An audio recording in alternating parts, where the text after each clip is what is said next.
Hey guys, and welcome back to Power Metal Gamer. Today, we're going to do an ultra special, awesome episode of Power Metal Gamer for this spooky month of Halloween. People ask me all the time, what is my favorite horror movie? And I'm thinking to myself, god damn, there's so many different genres of horror movies.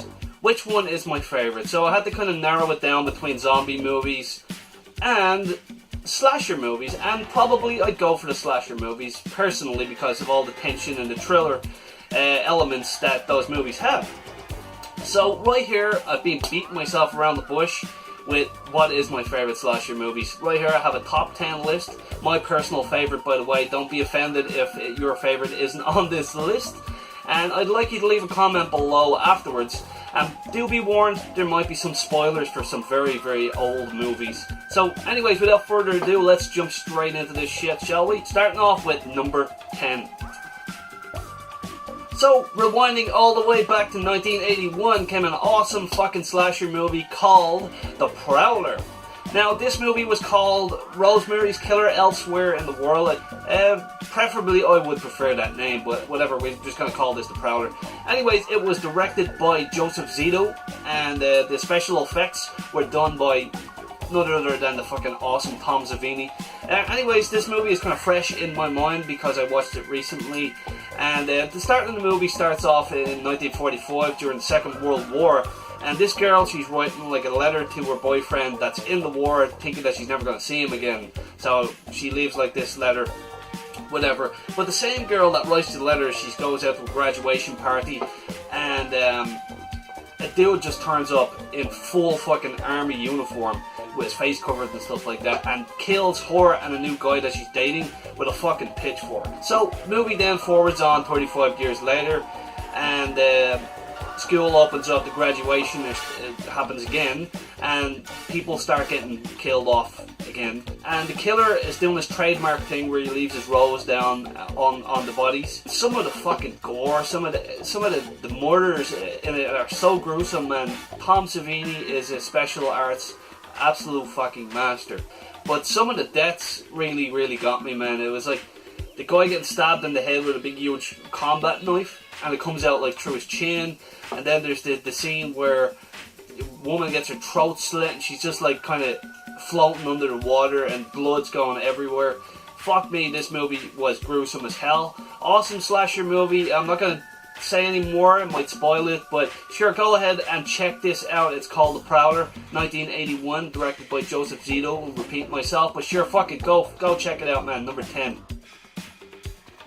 So we were taking a trip back to the 80s again. In 1981 came an awesome movie, a low budget slasher movie, as they all were back in the day, called The Burning. Now, The Burning was all sorts of awesome. Special effects were done by Tom Savini. It was directed by Tony Malin, which went on to do a lot of TV shit. The movie starts off, these bunch of kids at a camp called Camp Blackfoot pull a prank on a caretaker, and basically they leave like a skull with maggots and a candle or whatever it is in his house, and they knock on his window. The camp counselor, Cropsy, wakes up and gets a fright, and then a big fire breaks out and hits a gas tank. And Cropsy gets horribly burned and mutated and runs out the fucking door like on fire, jumps into the lake. Anyways, movie sets on then 5 years later. Cropsy gets out of a hospital and he's covering up his face with a hat, and he's all disfigured and stuff. So he vows to take revenge on those that did him wrong, and he's gone around with like a big motherfucking garden shears, killing bitches and the gore is awesome. Tom Savini's work is always welcome here. With me, definitely, I love Tom Savini, man. Guy's a fucking legend. Anyways, basically, it's another one of those camp slasher movies with sex and teenagers being killed and stuff like that. So it kind of runs off the same kind of premise of Friday the 13th. But it's an awesome movie, and over the years it's gotten a lot of praise. And here's a bit of trivia as well for you guys. Did any of you guys ever play Clock Tower before? Remember Scissor Man and that? Well, basically, the Japanese were heavily influenced by The Burning, Cropsy, and Scissorman basically is kind of like Cropsy with the big garden shears and stuff. So, there you go, Boomtown number 9, The Burning. Check it out. Now it's like we're not gonna leave the 80s here with all these horror slasher movies that are my favourites. Next one on the list, we'll go for 1988. Came an awesome movie called Maniac. It actually spawned 3 movies, but to pick out of the 3 of them, I'd probably go for the first one. It stars Bruce Campbell, Robert Z'Dar, and Tom Atkins. Actually, Tom Atkins was the main character in it. He plays as a detective. And basically there's a cop going around and he's slaughtering people, killing them in horrible, gruesome ways. Basically, spoiler alert if you haven't seen the movie yet, it turns out that it's actually a cop called Matt Cordell. He was like a super cop, and he gets arrested for police brutality or whatever it was. But then he gets killed in prison, he gets stabbed to death or whatever it was, and he comes back from the dead to murder all of the cops. And you find out more in the movie that he's kind of brain dead and he's just going to kill, and he's being looked after by a woman called Sally, if I can remember correctly. But the movie is absolutely awesome. Bruce Campbell's awesome in it. Tom Atkins is amazing, and Robert Z'Dar is just terrifying as the Maniac cop. If you're not familiar with these movies, definitely go check them out. One and 2 being the best. 3 was okay, but they're great movies. Great fun. So anyways, this is number 8, Maniac Cop. Now on to number 7. Some of you are going to say to me, what the fuck are you smoking, Ty? But I'm thinking to myself, okay, looking at the perspective, it fits all the same slots. Alright, 1992 came a movie called Candyman. Yes, Candyman, I put this on the list because it's more of a supernatural slasher. Like, Candyman himself is like a supernatural being, but he goes around killing people with a goddamn hook. Movie stars Virginia Madsen, Tony Todd, one of Tony Todd's fucking best performances after the Night of the Living Dead remake, which was also with Tom Savini. Scratch that off the list, Tom Savini again is mentioned. Anyways, yeah, Candyman is basically the woman Virginia Madsen. She's studying the urban legend of a killer called Candyman. He goes around with a hook killing people. And basically, if you say his name in the mirror 5 times, he'll appear and kill you with the hook. But the way the story goes, the legend of Candyman was that he was once a slave back in the 1700s or something like that. And he was caught sleeping with a white man's daughter. And basically he gets caught and they cut off his right hand or his left hand, I can't remember. But they cut off his hand and replace it with a hook. Smear him in honey and watch as the bees kill him, and then they make a joke of him, calling him Candyman as the bees are killing him. So basically he comes back. If you say his name 5 times in the mirror, basically you're mocking him, and he's basically a spirit of vengeance. So yeah, Candyman definitely fits on this list. The gore in that movie was awesome. Also, it was based off of a short story by Clive Barker called The Forbidden. I think it was produced as well by Clive Barker, and it was directed by Bernard Rose, if my memory serves me correct. Awesome movie, definitely go check it out if you haven't heard of it. It spawned actually 2 sequels, but don't go near the fucking third one. The third one is abysmal. Second one's watchable, but stay away from the third one for sure. Anyways, this is number 7, Candyman. So, on to number 6, we are nearly there, halfway. Next one is 1974 movie called The Texas Chainsaw Massacre. Yes, this makes the fucking list because it shocked audiences all over the damn world, and it shocked me when I was a kid. Yes, I watched this when I was like 8 or 9 or something like that, probably even younger. But sure, it was directed by Tobe Hooper, and basically it's the story is loosely, like, Leatherface is loosely based off the murders of Ed Gein, wearing skin around the place and eating flesh. Anyways, the story starts off, these 4 people are travelling to visit their grandpa's grave or something like that, I remember, and they pick up a hitchhiker along the way. Basically the hitchhiker starts cutting himself, and then he cuts one of the people in the van while they're travelling. So they stop off and they kick the hitchhiker out, and then they come across this house. Yeah, and then Leatherface just appears out of nowhere and just kills your man with a hammer. And fucking hell, man, the movie shocked everyone. And basically they catch your one in it. Spoilers again, sorry. They catch your one in it and they put her to the table, and they bring a big old desiccated corpse down from upstairs. It's an old man, and basically he was part of the slaughterhouse. They suggest that he kill her, and he tries to hit her with a hammer, but he's too weak. And fuck, man, the movie's so violent. It's awesome. One breaks out at the end, and you see Leatherface running around with a fucking chainsaw. Man, movie is shocking.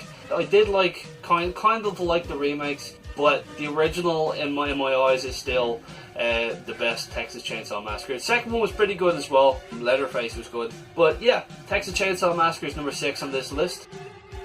So on to number 5. We're going back to 1996, a movie directed by Wes Craven, God rest his fucking soul, called Scream. Now, Scream really kind of changed how slasher movies were in 96. It really kind of refreshed everything.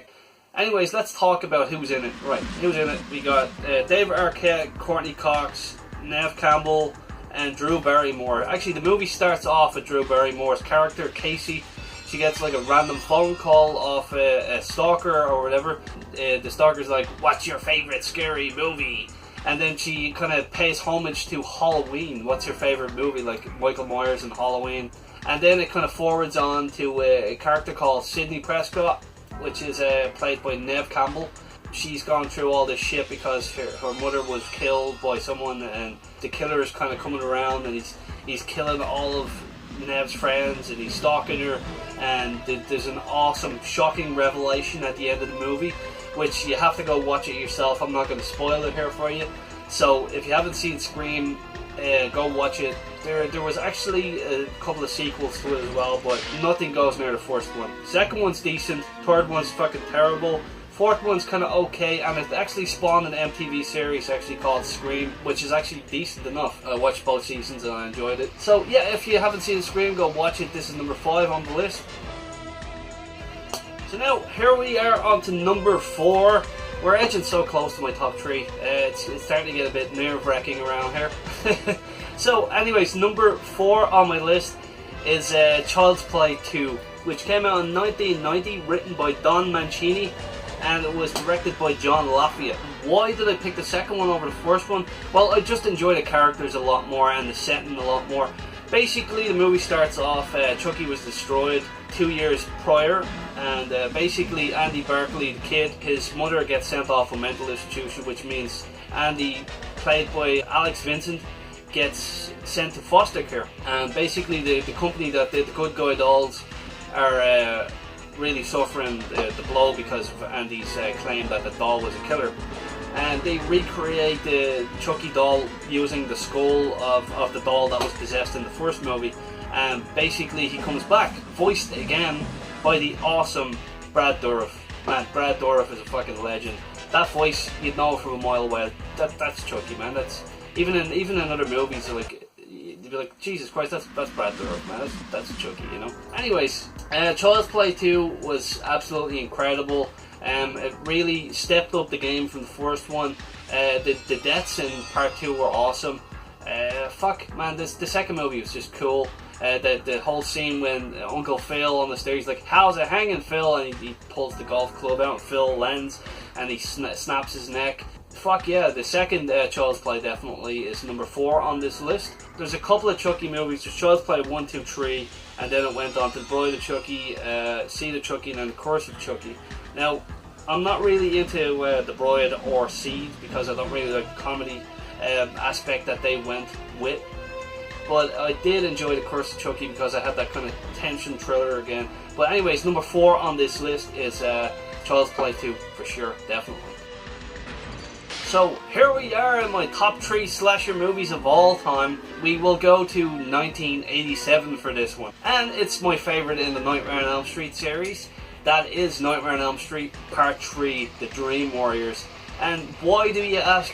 Because it had a more of a fun aspect with it. It was more of a kind of interesting characters in it, man. It had Heather Langenkamp returning her role as Nancy. Robert Englund came back as Freddy Krueger. Well, Robert Englund is the only Freddy Krueger that we all love. Then we had Lawrence Fishburne, or as he was known back in the 80s, was Larry Fishburne. He was one of the mental institution guys. But the movie's actually set in like a mental institution, and Patricia Arquette, the main character, is starting to have all these weird dreams about Freddy. They think that she slashed her wrist, and she gets sent in, and all the other kids within this mental institution are having the same horrible nightmares of Freddy Krueger coming to them. So Heather Langenkamp plays as a doctor, and she recites the rhyme because Freddy chased her around in the first movie. The whole 80s aspect of it, the characters in their dreams, they're able to become like who they are in their dreams, like superheroes or badass or wizards, and the movie is absolutely awesome, and they all battle Freddy in these awesome ways. And the soundtrack was done by Dokken. They also did a music video for it as well, which was called The Dream Warriors. And at the start, when you see Patricia Arquette making like the dollhouse, you can hear Into the Fire in the background on the radio.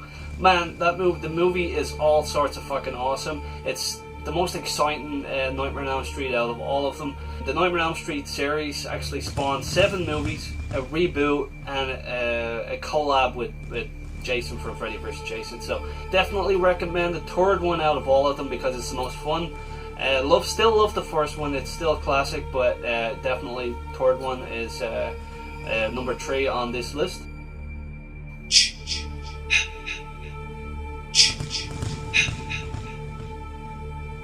This one is gonna be a Friday the 13th movie for number 2. Take it this way, I love all of the Friday the 13th movies, well, most of them anyway, but if I had to pick one out of all of them to go in this slot at number 2, would have to be Friday the 13th Part 4, the final chapter. So, why would I choose 4? Because if the series actually ended, it could have ended perfectly right here at number 4, because it actually signifies the death of Jason Voorhees. Anyways, the movie starts off, Jason's in cold storage from the injury that he suffered in Part 3. Basically, he wakes up and he kills the nurse and whatever, and escapes. And then he goes back to Crystal Lake. And the movie stars Tommy Jarvis and his sister. The young Tommy Jarvis is actually played by a young Corey Feldman. Corey Feldman back in the day when Corey was actually good. He's not singing that fucking shit rap balls that he's doing now. But anyways, yeah, without further ado, this movie is absolutely awesome. The sister gets invited over to, like, these teens are going to have a big party. And he gets invited over. It actually stars Crispin Glover as well, that played George McFly in Back to the Future. But anyways, the party happens, and all the teens start getting killed off one by one in the most gruesome way ever. And then young Tommy Jarvis comes over. He's trying to defend the sister who got fucked out a window, and basically he shaves his head to look like a younger Jason, and he beats Jason to death with machete. This actually signifies the death of Jason Voorhees, because in Part 5 it was just a mimic killer, and then he comes back in 6. Tommy Jarvis was also in 5 and 6 as well, so that's kind of Tommy Jarvis trilogy in a way. But you could leave 4 like that is the end of it. You can leave it at that if you wanted that, or you could just enjoy the rest of them. Everybody loves Undead Jason. So anyways, yeah, this is number 2. So, at number 1, most of you are probably sitting there scratching your head saying, why isn't this on the list? And most of you guys are probably, that know me, are probably like, why the hell didn't he spill the beans already? Well, I kind of did since the start. This is the best slasher movie of all time. The 1978 John Carpenter classic, Halloween, is the absolute pinnacle of slasher movies. Okay, it paved the way for slasher movies because afterwards came Friday the 13th, Burning, all of that shit followed the same path that Halloween had. Low budget horror. Okay, everybody says, okay, slasher origins came from Alfred Hitchcock's Psycho.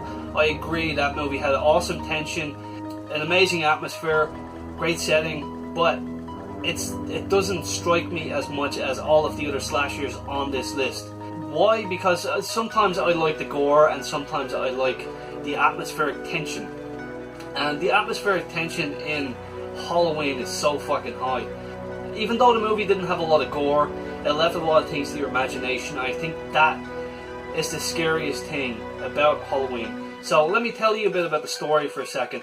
At the start of the movie, Dr. Loomis is sitting in the car with a woman, and basically Michael Myers escapes from the mental institution, and Dr. Loomis is Michael Myers' doctor, and basically the way Dr. Loomis says that, you know, Myers is emotionless, he's incapable of showing any emotion, he is evil incarnate, the evil in his eyes, he is just a human mold, actually, the shape, you know, he is terrifying. He goes back to Haddonfield, a little small town, and he's chasing Jamie Lee Curtis, which is a young Laurie Strode, chasing her around, and the whole atmosphere is perfect for the Halloween season. It's got pumpkins, it's got that awesome like look with leaves on the ground, the autumn feel to it, real creepy kind of fucking 70s feel. I love it. Halloween is the masterpiece. It is the most iconic movie ever made. Rob Zombie's ones can go fucking die in a fire for all I care, man. They're absolutely terrible. Halloween 2 was actually quite decent as well if you want to follow up on the sequels. It continues straight after the first Halloween. And yeah, so thank you for sticking around and listening to me babble on about horror movies and my favourite slasher movies. I really appreciate you taking the time to sit down and watch me, you know. So anyways guys, you guys have an absolutely awesome Halloween, and be sure to go check out some of these movies I've mentioned. And I'm sorry if I get spoilers, I did kind of give you the goal at the start of the video. So as always guys, love you, keep the power.